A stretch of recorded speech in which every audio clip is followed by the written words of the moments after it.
భారత రాష్ట్ర సమితి కేంద్ర కార్యాలయం తెలంగాణ భవన్లో విద్యా వ్యవస్థ మీద తెలంగాణలో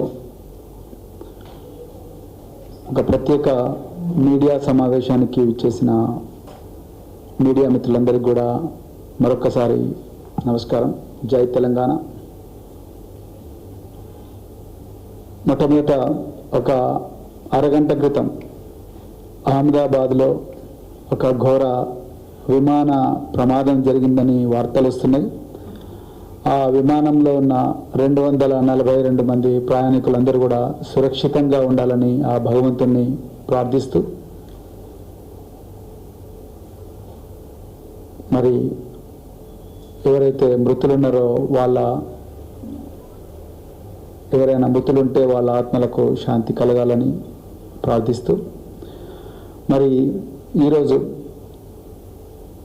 తెలంగాణలో విద్యా వ్యవస్థ అత్యంత దారుణంగా ఉంది అన్న విషయాన్ని మరి కేసీఆర్ గారి పాలనలో ఎంతో అద్భుతంగా ఒక వెలిగిన విద్యా వ్యవస్థ ఈరోజు కాంగ్రెస్ రేవంత్ రెడ్డి పాలనలో పూర్తిగా కుదేలైందని చెప్పడానికి చాలా అంటే చాలా బాధగా ఉంది.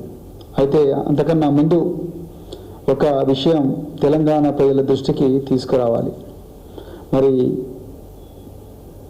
భారత పార్లమెంటులో ప్రతిపక్ష నాయకుడు రాహుల్ గాంధీ గారు 2 రోజుల క్రితం కేంద్ర ప్రభుత్వానికి, మరి ముఖ్యంగా నరేంద్ర మోడీ గారికి ఒక లేఖ రాయడం జరిగింది. ఆ లేఖలో మరి రాహుల్ గాంధీ గారు బీహార్లో దర్భంగా అనే జిల్లాలో అంబేద్కర్ హాస్టల్కు పోయినప్పుడు ఆ అంబేద్కర్ హాస్టల్లో ఎస్సీ, ఎస్టీ, ఈబీసీ, ఓబీసీ మైనారిటీలకు చెందిన విద్యార్థుల పరిస్థితి అత్యంత దయనీయంగా ఉన్నదని, మరి వాళ్లకు ఉండడానికి సరైన వసతులు లేవని, అలాగే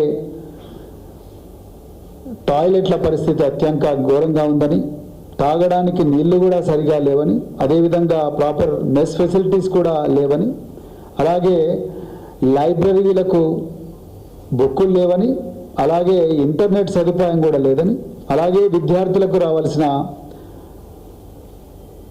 స్కాలర్షిప్స్ ఏవైతే ఉన్నాయో ఒక 2-3 సంవత్సరాల నుంచి రావడం లేదని చెప్పేసి రాహుల్ గాంధీ గారు కేంద్ర ప్రభుత్వానికి లేఖ రాసిండ్రు. మేము ఒక్కటే చెప్పాలనుకున్నాం, అయ్యా రాహుల్